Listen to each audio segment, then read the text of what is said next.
Have you been unleashed? Unleashed. Hello, everyone, and welcome back to the Horizon Advisors Unleashed podcast. This is Andrew Hendricks here again, talking about another fun and exciting topic. This one will actually be a lot of fun. I'm excited for this one. The reason why is because we're going to chime in and talk about a couple of famous celebrities and why and how they decided to blow all their fortune. Was it a good thing? Was it a bad thing? Did they enjoy it? Do they regret it? Would they do it again? A lot of common questions they probably get asked, but you know, it all got kind of stemmed, I guess. I'll take one step back before we jump into there. It all kind of stemmed from the idea of, you know, we saw an article, we talk to people all the time, and people who make good money, good incomes, ones that a lot of people maybe in the world would think, wow, if I had that much money, I was making that much money, Everything would be good. everything would be good. But they live paycheck to paycheck, or they feel like they are going negative net worth or negative cash flow. And so we wanted to pull up some stories of some celebrities, some famous people that many people probably heard of, many people probably heard their stories, relate to it a bit, and also talk about why and the pros and the cons of both of these things. And maybe it resonates for you, maybe it doesn't. But I am joined, as always, with my partner, Ryan Cuss. What's going on, man? Hello. Welcome back. Mo money, mo problems. I know you'll like this topic. We got a couple good people to talk about here, but you know, it's more of a common question than you might think. Again, you might even think that 100,000, 200,000, maybe even less than 100,000 would be very much suitable, depending on maybe where you live in the United States, to maintain your lifestyle. And for a lot of people, you'd ask that question, even 100, 200,000, they'd be more than ecstatic to enjoy that life, live that life, make that money. And there's nothing wrong with that at all. It is great money. You certainly can live a great life, a fulfilling life with that. Some people strive for more. And again, whether it's right or wrong, that's what they want. And then you have the people who strive for even more than that. And they get to a point, where they didn't even really think they would get to, is maybe the right way to put it. And they don't maybe handle it the right way. They don't understand it fully. They didn't have any experience. They didn't have the right guidance. They didn't have the right advising. Not necessarily from a team like us. I'm talking about from friends, family, agents, whoever it may be.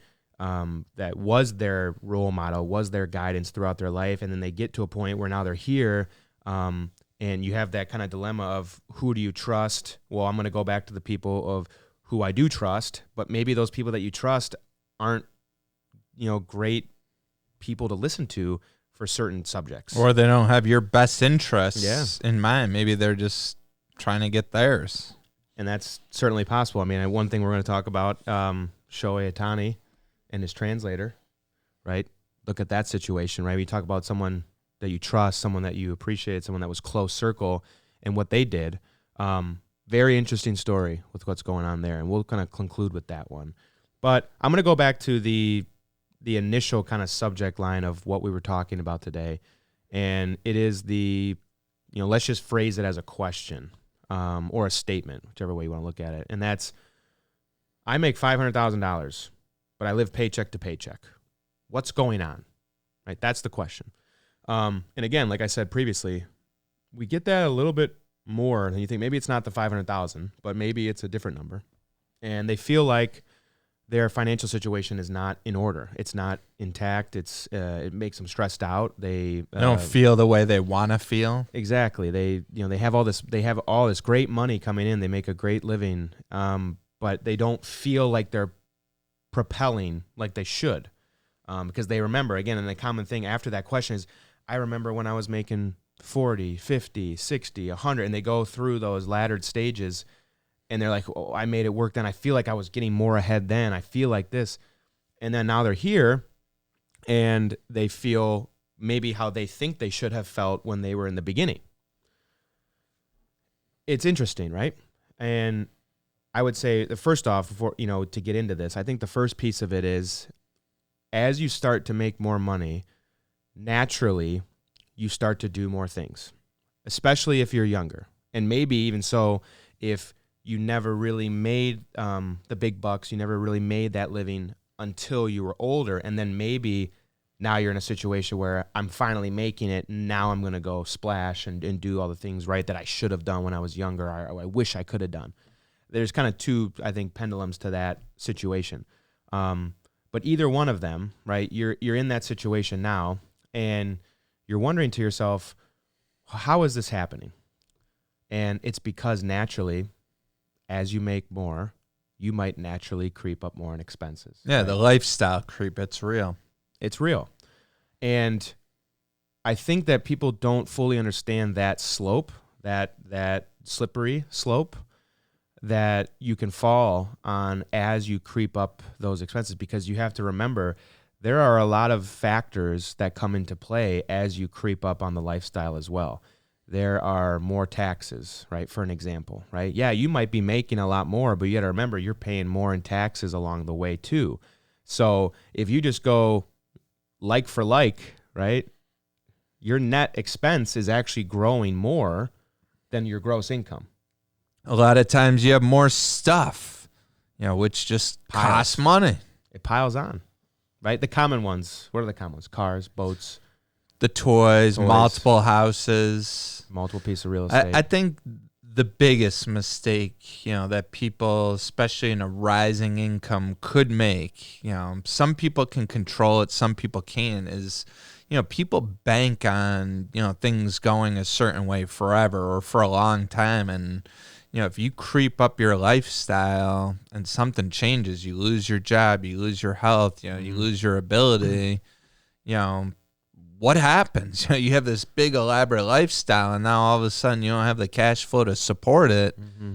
That's when the slippery slope begins. I think that's a good point, because there's a lot of people out there in the world that are in situations that really do, they feel a lot of love and good environments when their business, their sector, whatever they're in, is in a good moment in time.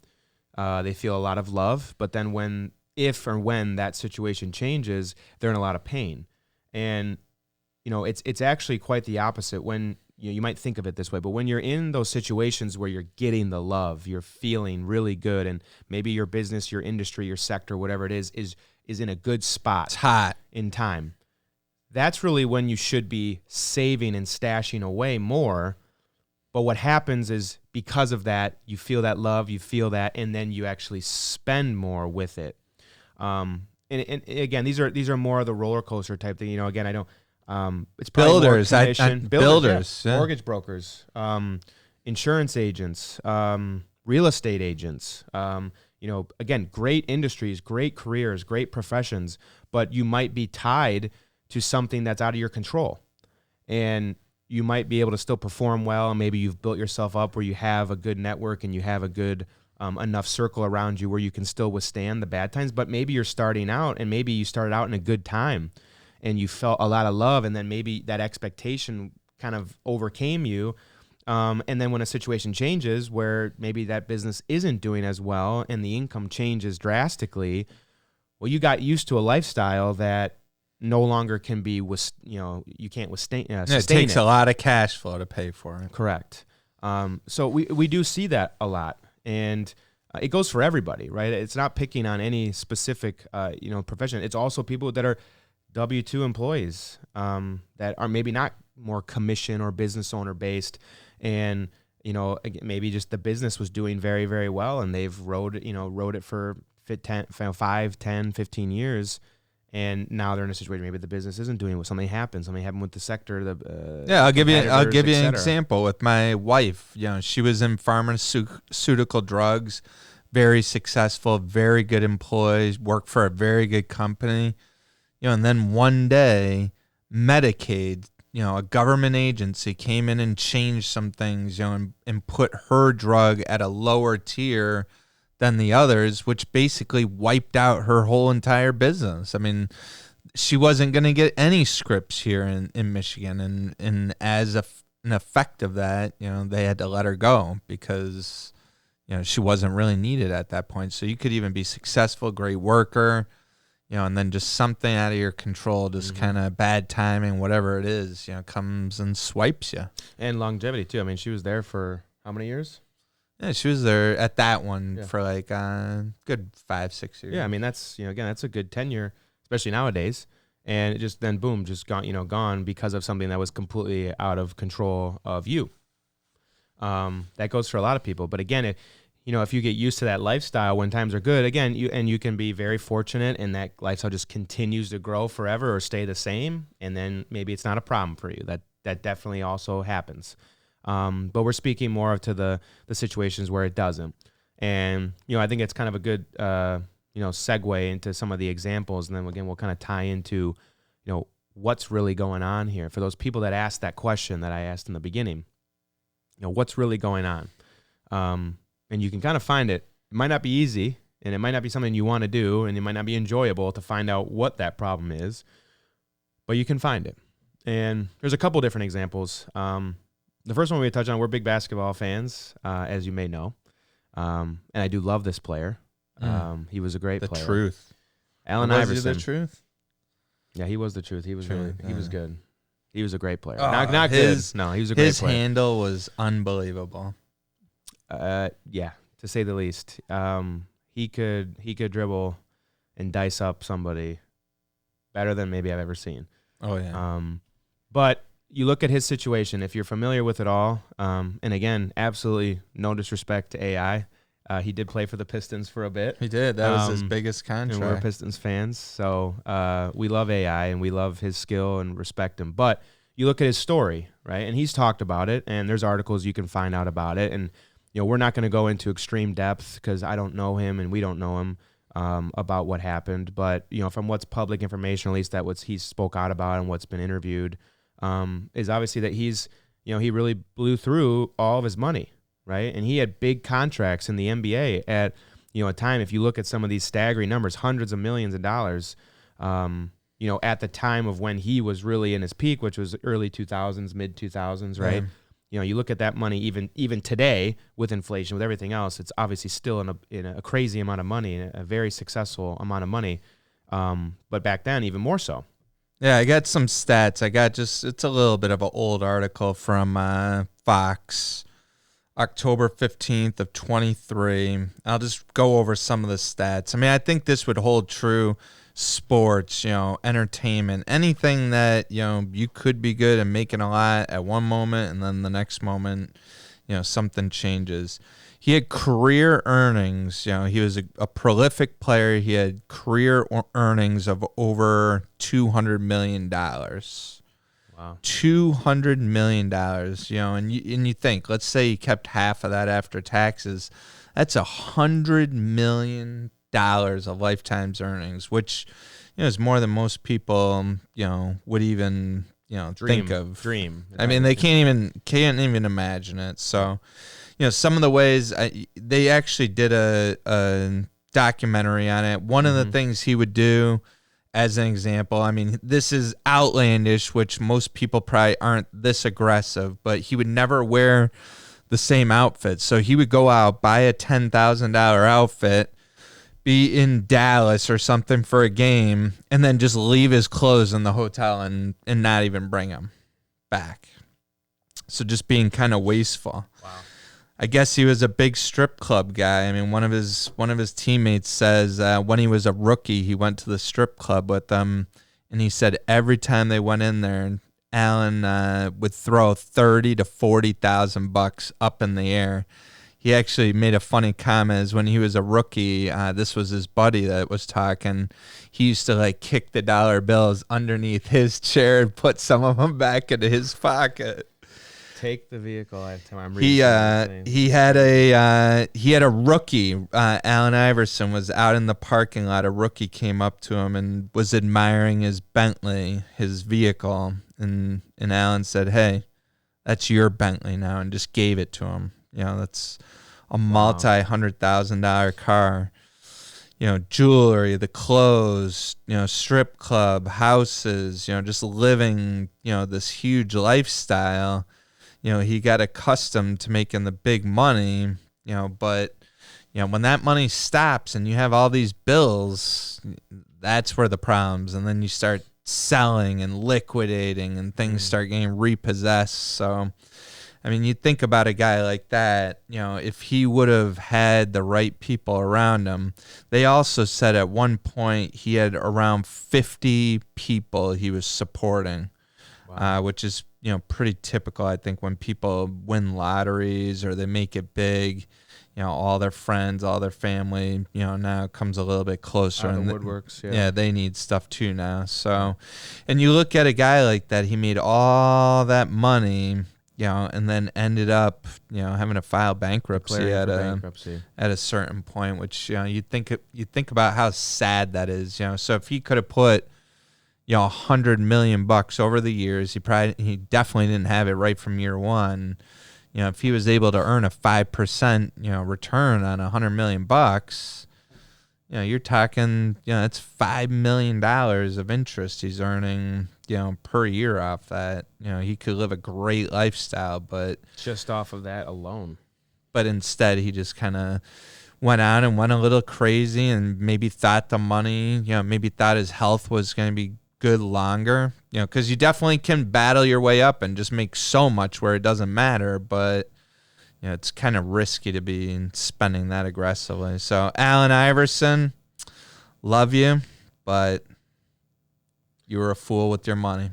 Yeah, and again, you never want to question the regret or the truth of all these things. Of course, for the most part, it is. Again, you can watch the documentary, you can look at these are situations that it's not like this is just all fake, right? I mean, it's real to at least an extent of the fact of he made a very, very successful amount of money that people would ever dream of, and blew it all, or at least the majority of it to file bankruptcy.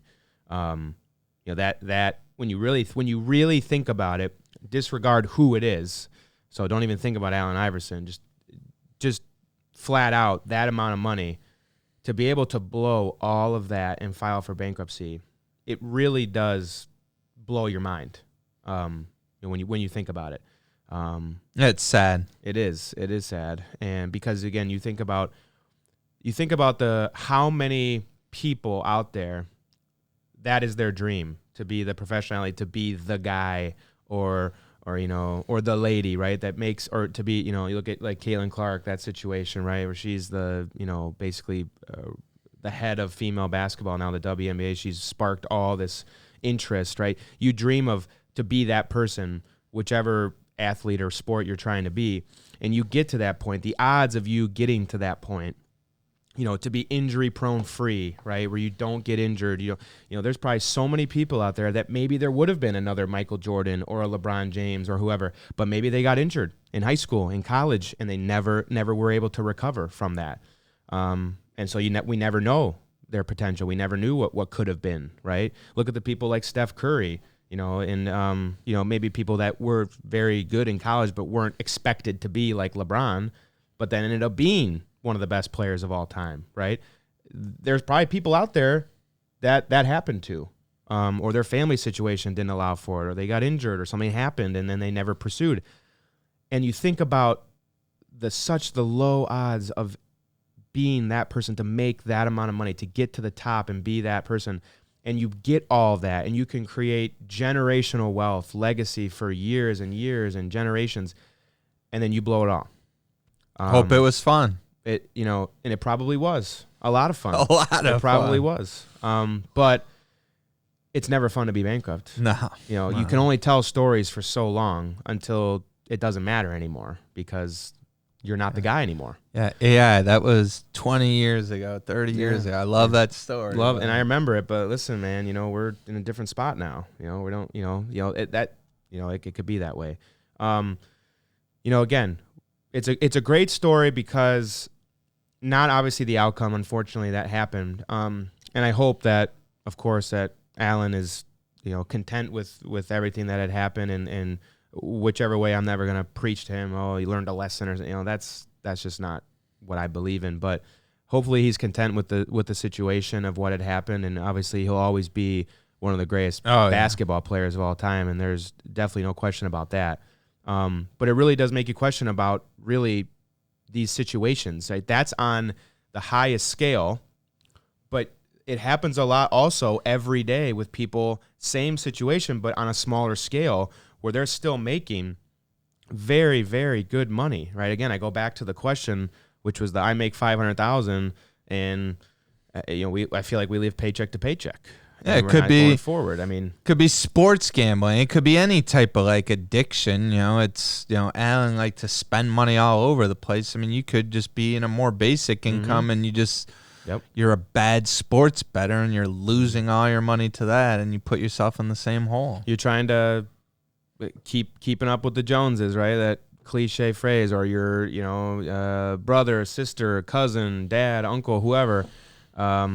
Is super successful and you're trying to keep pace, or there's a lot of that goes on these days. It really is. And then maybe you just put yourself stretched too thin, because even if you are making 500, maybe your best friend or your whoever or someone you don't like or whatever is making $1 million and you're trying to prove a point. Well, you got to be, I don't know what the word, maybe humble. I'm not sure. You got to be able to be proud enough. Live within your means. Of yourself. Be proud enough of yourself to Discipline. be able to not let that bother you and stay within your means. Because that's a lot of the time from when we hear these stories and we really dive into the issue, we find out that a lot of the stuff I just talked about is really what stems a lot of it. It's more of an emotional, maybe a little bit of jealousy, envy, a lot of those types of things, or proving someone wrong type of situation. That's what stems a lot of it. We get into a lot of conversations sometimes that have nothing to do with finance. It's all emotional, right? Psychological almost of why these things are happening. And you have to be honest with yourself to be able to judge what's actually going on and then to be able to make a decision to fix it if you want to. There's a difference between living paycheck to paycheck if you max out both, your spouse and your wife, or you yourself and your spouse, are working both, and both max out your retirement plans and et cetera, right? Max out your HSAs, you've formed a 529 plan, and then everything that's left is just neutral, and you live paycheck to paycheck. That's different because you're paying yourself first. You're doing all the things you should do, right? That's one thing. But if you're not doing those things and you're living paycheck to paycheck at that level of income, 100, 2, 3, 4, 5, whatever, then that's the situation that could be problematic, right? Or is problematic. That's the behavior that's a problem. Correct. Because paying yourself first and spending the rest is not a bad thing. As long as you're okay with the outcome of the plan and you are accounting for those things and you are comfortable with the outcome, there's no problem with that. If you've built up an emergency fund, you're liquid, you have a good amount in the bank, you save a good amount of money into retirement accounts, investment accounts, whatever it is, and then you spend the rest, that's not a problem. And that's not where the problem lies. It's the ladder that I just went through, right? Of the people that don't do those things first. They say they're going to save. Oh, I'll do it at the end of the year, or I'll do whatever. And then, no, they end up just spending all their money and nothing gets saved. That's the situation where, you can get into issues. And well, so anybody else that, while you think about it, I also think on the flip side, remember Gronkowski, New England Patriot, tight end, great player. His whole thing, his financial plan, to make it basic, is he always saved his entire NFL salary and lived off his endorsements. So imagine if Iverson would have done that, lived off his endorsements. He had Reebok, he had some hot stuff. I mean, he was a trendy player back then. Yeah, if he would have lived off that and just saved all of his salary, he would not be in the same position today. It's true. And that's a good way to look at it. Honestly, again, because you're taking care of paying yourself first. So if you go to the Gronk situation, right? He saved what he was making here. He knew what we was making here, and that was what he spent and enjoyed and did the travel. He did his fun. He did his whatever it is. Doesn't matter to me.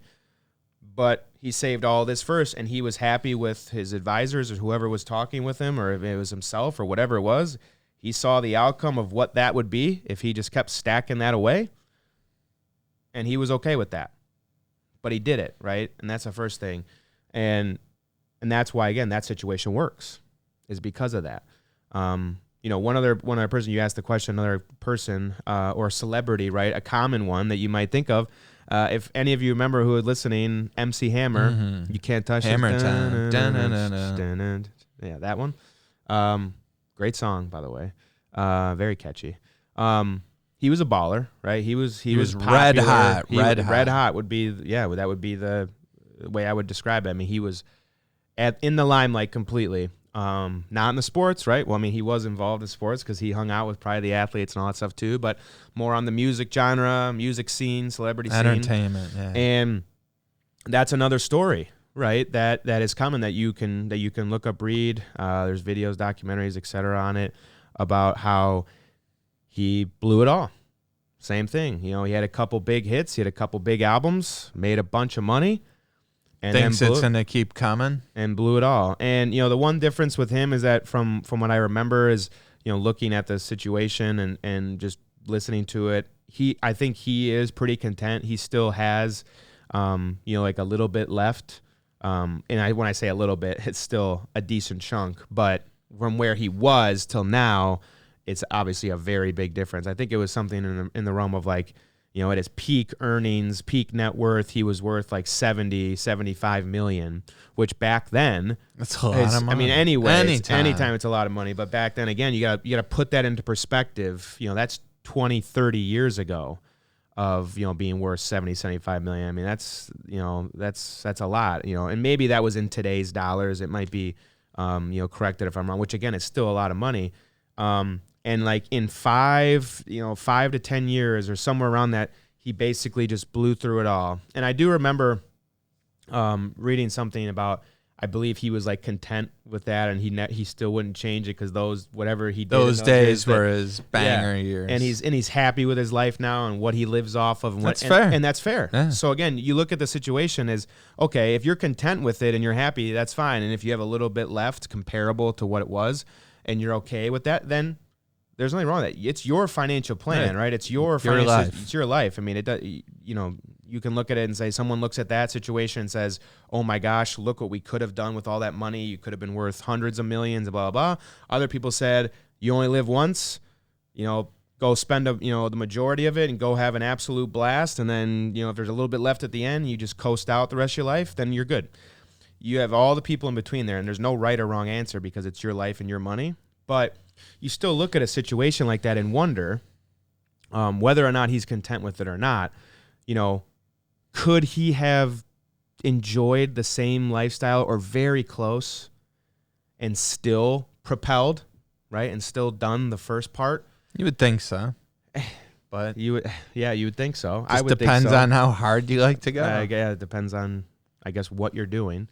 But again, that's another interesting story of a famous celebrity that was at the top, got to the top. It's just like I said about the athletes. Look at all the people out there, all the musicians who would dream. That's their dream, is to be Taylor Swift, Drake, another country music star, whoever it is, right? The biggest, Justin Bieber, right? The biggest person at that time in that genre.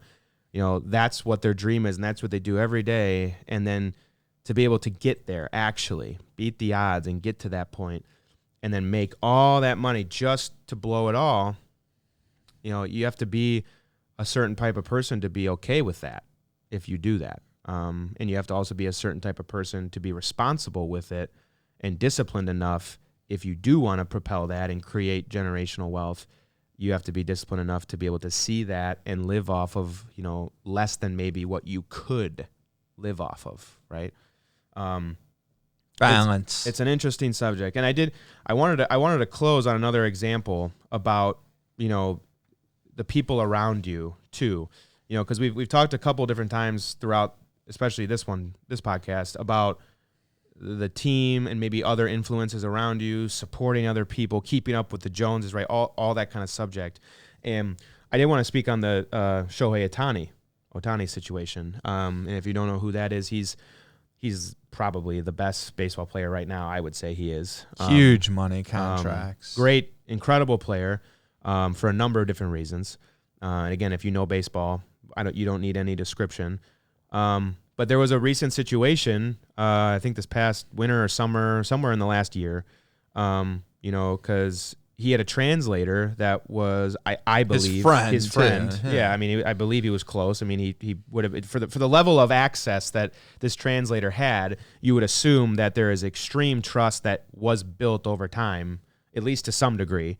Or maybe that was Shohei's fault. I don't know, so I can't speak on that. But he had access to a lot, basically everything, to the point of accessing bank accounts and sending money places that needed where he wanted it to go and being able to do whatever he wanted to do, basically. And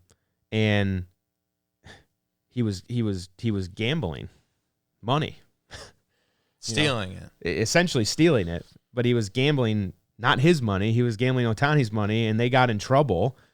And obviously Ohtani got in trouble because it's his money, and he didn't really know what was going on. Again, I might not be phrasing the story the best way, but from what I've read, because I'm, full disclosure, not the biggest baseball fan or into baseball, but just by being a sports guy, obviously this was a huge news story.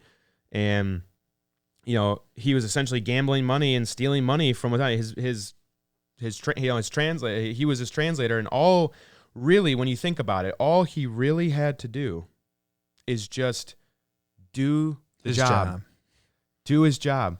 Just do the right thing. He was in, again, just like MC Hammer, Allen Iverson, these people.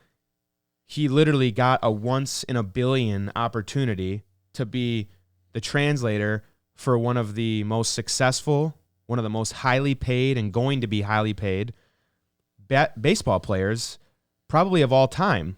And it's in today's moment, but it's going to be probably of all time, even if he just stayed on the trajectory of the contract he just signed with the LA Dodgers. And all he had to do was just be an honest person. And he would have lived a great life. An incredible life. Way more than 99.9999% of the people in the world. And all he had to do was be honest. Yeah, you got greedy. Doesn't that it honestly, it really does infuriate me when I think about it. It really does, because it just blows my mind to be in a situation like that, and to be, I don't want to say lucky, because what we say about luck. It's one of those things. But he was there, and he got himself in that position. So again, I can give him the credit for putting himself in that position. But once you were there, and you do something like that, I mean, it's tragic. It's just very sad, honestly. It really is. And if you look at all three of these people, again, we don't know all the details, but I guarantee you their inner circle of people were taking advantage of these guys. Yep. Each one of them, you know it. Yep. They were going out to nice restaurants, clubs. They were never reaching in their pocket to pay for anything. They knew Alan would pay for them. I'm not going to pay for that. Alan pays for everything. Yeah, don't worry about it. Then they bring friends, right? They bring, whatever. They bring their buddies, they bring girls, they bring whatever it is, and then that adds even more, right? But yeah, I agree. And that's why, again, having a team to all of this, right? It doesn't matter what scale you're at. It's anywhere along any of the positions we talked about. That's why if you talk to very, very successful people, they will talk very highly of, basically kind of like being a leader in the business, but then they'll also talk about their team and employees, their family, their friends. They will give a lot of credit because that's their inner circle of people that they deal with, and those people have an in, right? They have a layer that they've breached through the defenses, and they have access to some degree. It might not be direct access to bank accounts or direct access to make decisions, but they have an ear, or they have an eye, or they have something, right? And that is very valuable to people in these situations. And you have to have people there that you can trust, that are out for your best interest. That doesn't mean that doesn't mean they're perfect. Nobody's perfect. No one makes the best decisions every time. People make mistakes all the time. We do, everybody does. But being an honest, credible person, that stuff is free. right? When you make a mistake, be honest about it or own up to it, take accountability, right? All those things. Don't steal money, you know? That inner circle is very important, and that team is very important, and that's what can help a lot of these decisions going all the way back. Disregard maybe the things that are unobtainable, which is making $200 million of career earnings or having a net worth of $75 million. Right? Maybe that's not obtainable, and that's okay. But go all the way back to even the people making $100,000, right, which is good money. If you feel like you're not getting ahead and you feel like there's something that's going on, then you need to ask yourself a question and you need to be honest with yourself. And it might be any one of those options or ideas that we just talked about. You have to look at that and say, is it something I'm doing? Is it something we're doing? Are we being taken advantage? Are we getting the right advice? Are we getting the right guidance? Do we need to make a change? Asking yourself those questions first will, I think, prolong yourself to be in a better situation or prolong yourself to be in that situation for a longer time. And it'll also help you get there faster. Because at the end of the day, if you are making good money and you feel you aren't getting ahead, whatever that means to you, something's not going on correctly. Get the right team, get the right people around you. I think it's very important. And I can speak from experience for that too. It really does mean a lot to have the right people, the right team around you, and to be set up for success. Whatever you deem success to be, it does not have to be financial. There are a lot of successful goals in life that have nothing to do with money or finance or assets or anything we just talked about. But setting yourself up with the right people around you and the right team to guide you there or to help get you there, because you can't do it alone, is very important. So take some of these stories. I mean, look them up. Go to the documentaries. Go to the articles. Look up and look what the people that went through it, look what they have to say now. It's not always the brightest or the most positive look back, right? And that's what we try to avoid is regret. We don't want to have regret. We want to enjoy and be confident and have a nice life, right? Because you only get one of them. So thanks for the conversation, Ryan. Thanks for listening. And we'll be back again soon. See you guys.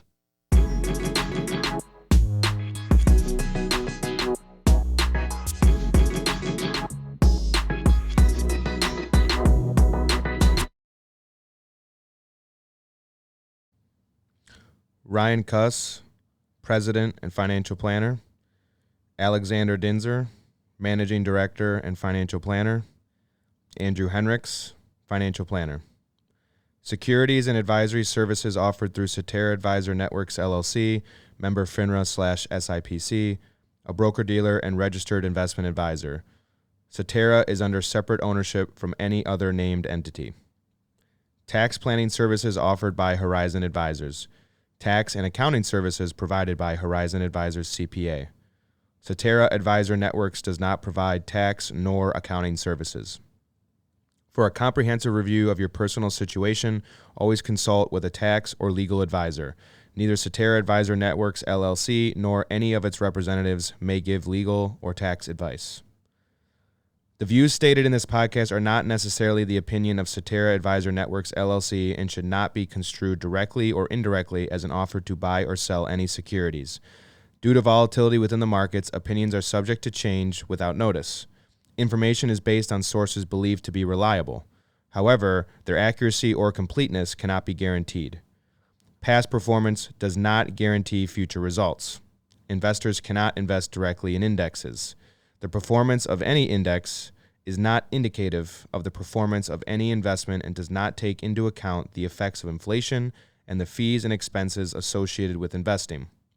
A diversified portfolio does not assure a profit or protect against loss in a declining market. All investing involves risk, including the possible loss of principal. There is no assurance that any investment strategy will be successful. Distributions from traditional IRAs and employer-sponsored retirement plans are taxed as ordinary income and, if taken prior to reaching age 59.5, may be subject to an additional 10% IRS tax penalty. Converting from a traditional IRA to a Roth IRA is a taxable event. A Roth IRA offers tax-free withdrawals on taxable contributions. To qualify for the tax-free and penalty-free withdrawal of earnings, a Roth IRA must be in place for at least 5 tax years, and the distribution must take place after age 59.5 or due to death, disability, or a first-time home purchase, up to a $10,000 lifetime maximum. Depending on state law, Roth IRA distributions may be subject to state taxes. Investing in mutual funds is subject to risk and loss of principal. There is no assurance or certainty that any investment strategy will be successful in meeting its objectives. Exchange-traded fund and mutual funds are sold by prospectus only. Investors should consider the investment objectives, risks, and charges and expenses of the mutual fund or ETF carefully before investing. The prospectus contains this and other information about the product. Contact Alexander Dinzer at 5455 Corporate Drive, Suite 306, Troy, Michigan, 48098 or 248-265-6662 to obtain a prospectus, which should be read carefully before investing or sending money. Horizon Advisors, 5455 Corporate Drive, Suite 306, Michigan, 48098.